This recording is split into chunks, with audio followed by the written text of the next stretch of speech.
चंदन की खुशबू आ रही है, और ऐसी खुशबू पूरे चित्तौड़ में एक ही आदमी लगाता है।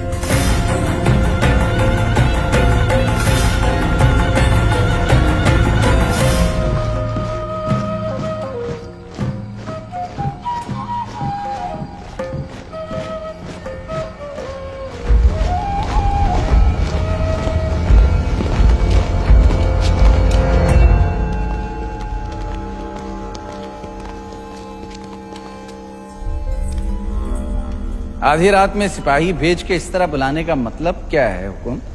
एक अपराधी को सजा देनी है राजगुरु। बस इतनी सी बात है।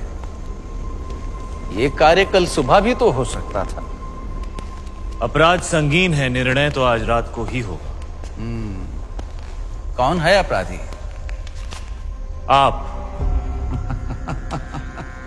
जिसकी पवित्रता की सौगंध सारा मेवाड़ खाता है वो अपराधी।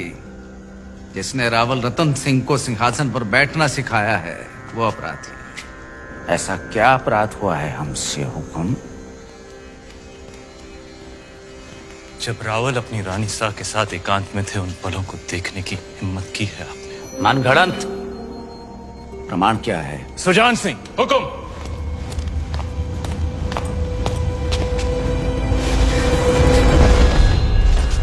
ये घाव हमारी कटार का है और प्रमाण आपका खून खुद दे रहा है। क्षमा कीजिए राजगुरु, हमने आपको गुरु समझा, विश्वास किया, चंदन समझकर माथे पर लगाया, पर आप तो चंदन से लिपटा सांप निकले। अगर हम चाहें तो इसी वक्त आपका सर कुचल सकते हैं, पर ब्रह्म हत्या हमारे उसूलों के खिलाफ है। ले जाइए इन्हें कारावास में, काल कोठरी का अंधेरा इनकी आंखों को शर्म सिखा देगा। क्षमा करे रावल साहब, पर हम कुछ कहना चाहते हैं। जिसकी मिट्टी में मिलावट हो जाए उसे मिट्टी से दूर कर देना ही अच्छा है। इनके अपराध की एक ही सजा हो सकती है, देश निकाला। हम रानी सा की सोच से सहमत हैं। हमारी मिट्टी में मिलावट।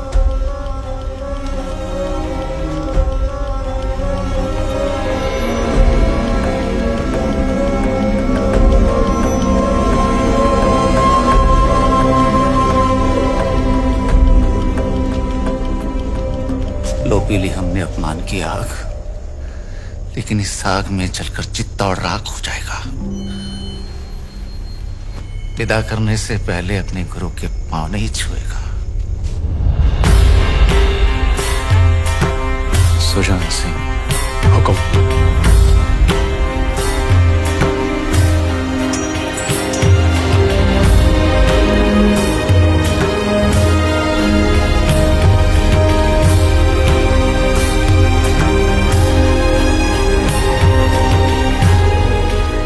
जा रहे हैं इस मिट्टी से दूर, लेकिन पूरे मेवाड़ को घुटने टेकने पर विवश नहीं किया तो मान लेना राघव चेतन इस संसार में था ही नहीं। एक विचार था जो हवा में विलीन हो गया।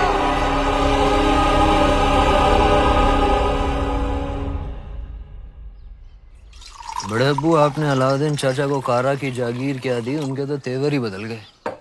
आपकी इजाजत के बगैर देवगिरी पे हमला किया और उसे लूट कर यहाँ आने के बजाय सीधा कारा पहुंच गए। इतात बेटे ने सही कहा। अलाउद्दीन न जाने कब आपसे बगावत कर बैठे। मैदान जंग में अलाउद्दीन अपनी तलवार चलाता है बेगम, और हम यहाँ बैठे बैठे सिर्फ अपनी जबान। बड़े अब्बू, हम बस इतना ही कहना चाह रहे हैं कि आप उन पर नजर रखिए। हमारी नजर में अलाउद्दीन सिर्फ हमारे खजाने की चाबी है, बस।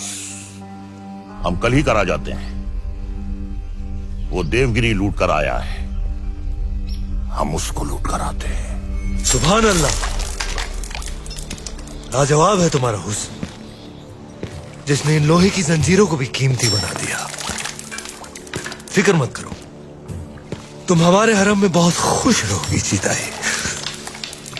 गुलाम हो तुम, सुल्तान नहीं। देवगिरी की राजकुमारी को तुम क्या खुश रखोगे? वल्लाह, हमारे इतने जुल्म करने के बावजूद भी इतना गुरूर। कायल हो गए हम तुम्हारे।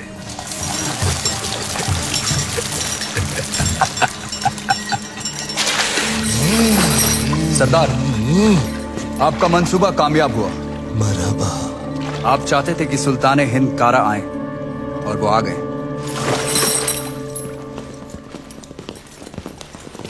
खिलजियों का परचम बुलंद रहे। यकीनन बुलंद रहे। ये अलाउद्दीन सुल्तान हिंद का इस्तेमाल करता है। खुशबाश खुशबाश। खुशी भी हुई और हैरत भी।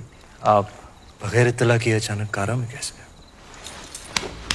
यही सवाल तो हम तुमसे पूछना चाहते हैं। देवगिरी लूट के सीधे दिल्ली आने के बजाय तुम यहाँ कारा में कैसे?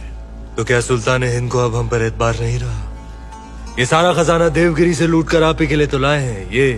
और ये पत्थर नायाब है। ये तोहफा हमने खुद को दिया है।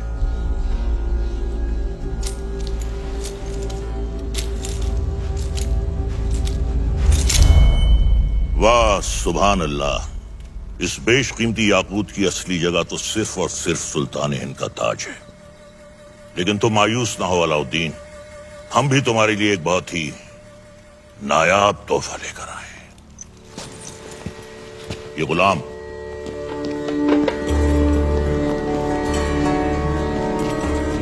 खास तौर से तुम्हारे लिए खरीदा गया है। लोमड़ी की खाल में छुपा हुआ एक चीता है। ये पैरों के नाखूनों से लेकर सर के बाल तक ये तुम्हारी खिदमत करेगा। आजमा कर देख लो। नाम क्या है? मलिक गफूर हुजूर। तुम्हारा नहीं, इत्र का। जन्नतुल फिरदौस। क्या कर सकते हो हमारे लिए? सब कुछ। आप कहें तो जान भी दे सकता हूँ। ले सकते हो? जी हुजूर। इन दोनों की जान ले लो। इन दोनों अरे भाई ये दोनों मेरे वजीर हैं। ये मजाक छोड़ो। अलाउद्दीन, हम चाहते हैं कि तुम अपनी फौजों का रुख दक्कन की जानिब दो।